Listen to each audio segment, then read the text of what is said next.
70-year-old Sergeant First Class Walter Grayson stands motionless beside his wife's fresh grave when a young officer steps forward with handcuffs and says, "I'm sorry, sir, but you're under arrest for trespassing on public property during a funeral service." Walter Grayson had endured 70 years on this earth, 43 of them married to the woman now resting 6 feet below the cold October ground.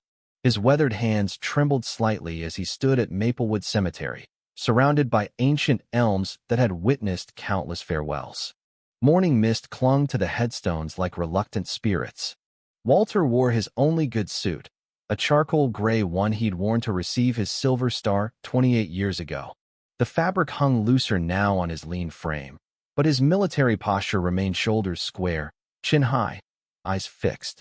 A small American flag pin on his lapel gleamed faintly, a quiet nod to those who understood its weight. The cemetery sprawled over gentle hills, serene except for the faint hum of traffic from the highway. Rose petals from the funeral service lay scattered around the fresh grave, marked by a simple headstone.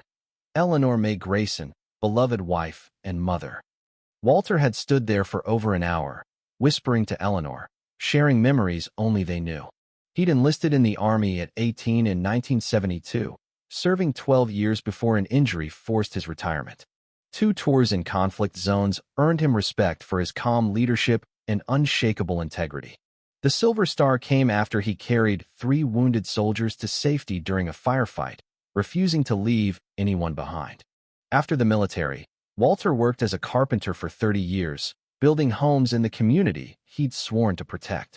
He married Eleanor in 1981, and they raised 2 children, now living states away with their own families.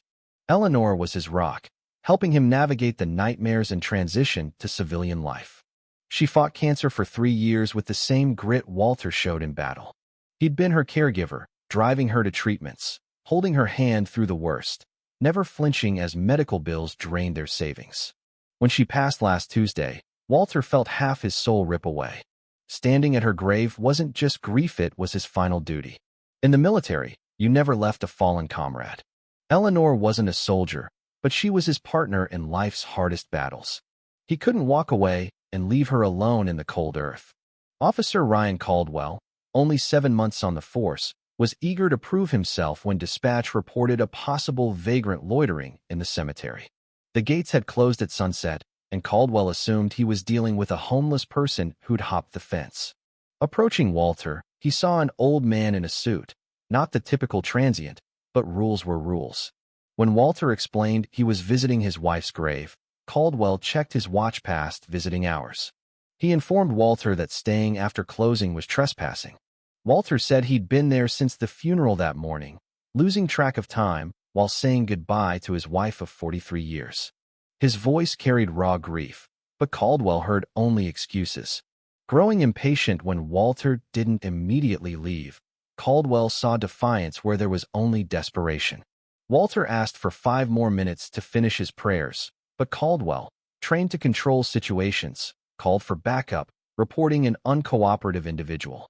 Within minutes, 2 more patrol cars arrived. The situation escalated when Walter, overwhelmed, sat heavily on a bench, saying he needed a moment to gather strength. Caldwell interpreted this as resistance. Backup officers surrounded the elderly veteran, demanding he stand and put his hands behind his back. Walter's military instincts kicked in. He complied automatically, but his arthritis and grief slowed him. Caldwell mistook this for defiance. As handcuffs clicked around Walter's wrists, something broke inside him. This wasn't how a man should be treated at his wife's graveside. This wasn't the America he'd fought for. The cold metal reminded him of being captured during a mission, held for 3 days before rescue. As officers pushed him toward the patrol car, Walter glimpsed Eleanor's headstone. He recalled her last words in the hospital. He was the strongest man she knew, always doing right even when it was hard. Being cuffed here felt like failing her, failing their life together. Walter's mind drifted to their wedding day, Eleanor radiant in a simple white dress they could barely afford. He thought of their children's births, her hand gripping his through each labor, trusting his strength. He remembered teaching their son to ride a bike, walking their daughter down the aisle. Caldwell was shouting about resisting arrest, but Walter barely heard. All he could think was how Eleanor would hate seeing him treated this way, so proud of his service, of the man he'd become. Now he was being arrested like a criminal at her resting place. Caldwell reached for his taser when Walter stumbled slightly, his legs unsteady from grief and age. The officers saw an escape attempt where there was none. Walter tried to explain again about the funeral, his wife, needing to say goodbye. His words broke, choked by grief. The officers mistook his emotional state for intoxication or instability, not the natural response of a man who'd just buried his partner. A small crowd gathered at the cemetery gates. Word spread an old man was being arrested at his wife's grave. Mrs. Liu, who ran the nearby bakery, recognized Walter from his daily visits to buy Eleanor's favorite roses. She made calls to friends and family. One call reached Javier Morales, a young Marine living 2 blocks away. Javier had met Walter at the VFW hall, where the veteran shared stories with younger service members. Javier knew Walter's history, Eleanor's cancer battle, and that today was her funeral. He grabbed his dress blues and called 5 other Marines from his unit nearby. The message was clear: a brother was in trouble, and brothers don't stand by. The officers grew tense with the crowd's attention. Caldwell decided to use his taser, claiming Walter was increasingly agitated. Walter wasn't fighting, was heartbroken.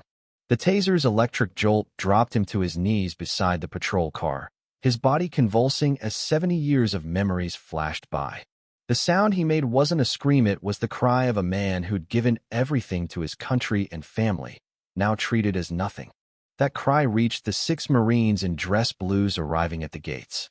Javier Morales felt fury ignite as he saw an elderly veteran writhing under officers' watch. This wasn't law enforcement, it was cruelty cloaked as authority. The Marines moved with disciplined precision, not running or shouting, but walking through the gates in formation, their polished shoes clicking in unison. Their uniforms were crisp, their bearing unmistakably military, their purpose clear. Caldwell looked up from Walter and saw 6 Marines approaching. Something in their eyes made him step back. These weren't bystanders, they were active-duty Marines protecting one of their own. Javier, the senior enlisted among them, approached Caldwell with calm authority.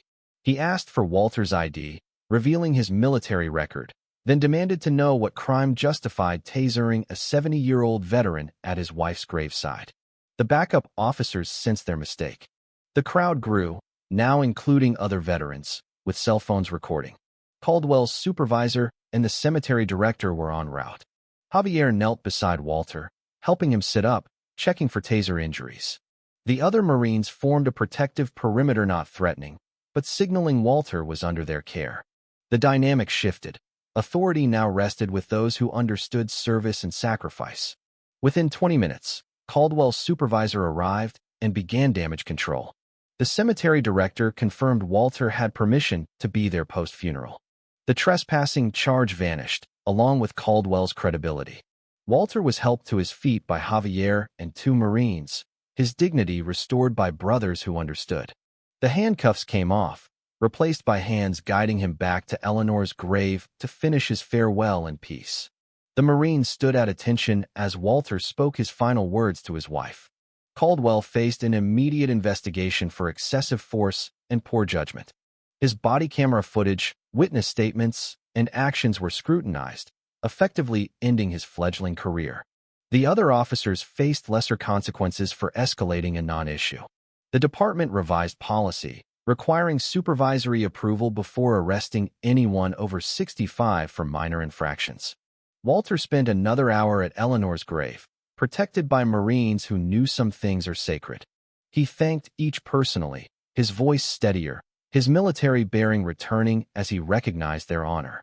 The story spread via social media and local news, symbolizing both the failure of unchecked authority and the power of honor standing firm. Walter received hundreds of letters from veterans and civilians, expressing respect for his service and outrage at his treatment. 3 weeks later, Walter returned to Eleanor's grave with 6 handwritten letters for the Marines who stood with him. Eleanor had taught him handwritten notes were proper for important things. In each, he expressed what their presence meant to an old soldier who thought his days of brothers in arms were over. Walter realized Eleanor's final gift wasn't her last words or peaceful passage, it was showing him honor still exists, that people will stand for what's right. The Marines didn't just shield him from injustice, they reminded him the values he served were worth defending. Every veteran deserves dignity for their service. Every person deserves compassion in grief, and every community needs those brave enough to uphold these truths, in uniform or not.